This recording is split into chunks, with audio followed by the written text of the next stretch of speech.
सुळकुड ग्रामस्थांच्या वतीने डांबरीकरण किंवा काँक्रिटीकरणासाठी मुख्यमंत्री ग्राम सडक योजनेच्या मुख्य कार्यकारी अभियंत्यांना निवेदन सादर।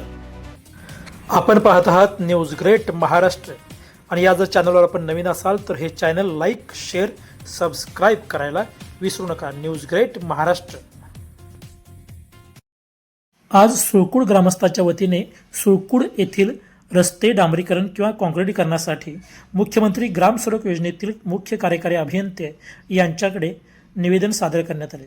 यामध्ये सुळकुड ग्रामस्थ असे म्हणतात, सुळकुड येथील झेंडा चौक ते कोगनोळी, झेंडा चौक ते खडीचं माळ तसेच झेंडा चौक ते गजबरवाडी तिन्ही बाजूने कर्नाटक हद्दीपर्यंत हे रस्ते सध्या अत्यंत खराब अवस्थेत असून या रस्त्यावरून नागरिक, शेतकरी, विद्यार्थी, ज्येष्ठ नागरिक तसेच रुग्णवाहिका यांची मोठ्या प्रमाणात ये-जा होत असते। रस्त्यावरील खड्डे, चिखलामुळे नागरिकांना मोठा त्रास सहन करावा लागत आहे। विशेषतः पावसाळ्यात या रस्त्यावरून प्रवास करणे अत्यंत धोकादायक बनते। त्यामुळे अपघात होण्याची शक्यता वाढली असून दैनंदिन वाहतुकीसाठी विपरीत परिणाम होत आहेत। तरी आपल्या कार्यालयामार्फत सदर रस्त्याची तातडीने पाहणी करून मुख्यमंत्री ग्राम सडक योजनेअंतर्गत डांबरीकरण किंवा काँक्रिटीकरण लवकरात लवकर करण्यात यावे असे यावेळी सुळकुड ग्रामस्थांच्या वतीने निवेदनात म्हटले गेले आहे। या प्रसंगी बोलताना अमोल शिवई म्हणाले, नमस्ते, मी अमोल शिवई, संचालक राजे विक्रमसिंग गाडगे कोऑपरेटिव्ह बँक। आज आम्ही सुळकुडमधील रस्त्यासंदर्भात म्हणजे झेंडा चौक ते कोगनोळी, झेंडा चौक ते गजबरवाडी आणि झेंडा चौक ते आडीबेनाडी रोड या संदर्भात मुख्यमंत्री ग्राम सडक योजना आणि प्रधानमंत्री ग्राम सडक योजनेच्या अभियंता म्हणजे गायकवाड साहेब यांना आम्ही भेटलो। त्यांनी आम्हाला आश्वस्त केलं की सांगाव ते कोगनोळी हा रोड आता पाईपलाईनमध्ये आहे, त्याचं इस्टिमेट वगैरे काम चालू आहे।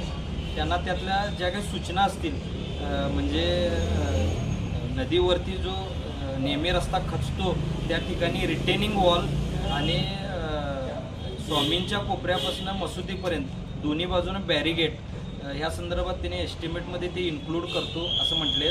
त्याचप्रमाणे जो रस्ता आहे तो बायपास मार्गे शाळेकडून कोगनोळीकडे जावा म्हणजे रस्त्याची लांबीसुद्धा वाढेल आणि दोन्ही बाजूची गटारसुद्धा करता येईल। त्याचबरोबर आमची आणि अशी मागणी आहे की झेंडा चौक ते गजबरवाडी आणि झेंडा चौक ते आडीबेनाडी हा रस्तासुद्धा लवकरात लवकर मुख्यमंत्री ग्राम सडक योजनेतून व्हावा असं आम्ही त्यांच्याकडे मागणी केलेलं आहे। साहेबांनी सुद्धा आम्हाला अतिशय चांगला प्रतिसाद दिला आहे, त्याबद्दल त्यांचा आम्ही आभारी आहे। धन्यवाद। दरम्यान हे निवेदन स्वामी विवेकानंद विद्यार्थी संघटना, भारतीय जनता पार्टी व राजे समरजितसिंह घाटगे प्रेमी सुळकुड यांच्या वतीने देण्यात आले। यावेळी अमोल शिवई, संचालक राजे बँक, अनिकेत हेगडे, सागर चव्हाण, भगवान चवई, विजय पार्वते, महादेव पार्वते, सुहास लगरे, महादेव पार्वते, विनोद चव्हाण आदी उपस्थित होते। अशाच ताज्या घडामोडींसाठी न्यूज ग्रेट महाराष्ट्र चॅनल आजच लाईक करा, शेअर करा, सबस्क्राईब करा। न्यूज ग्रेट महाराष्ट्र, आवाज सत्याचा, ताकद जनतेची।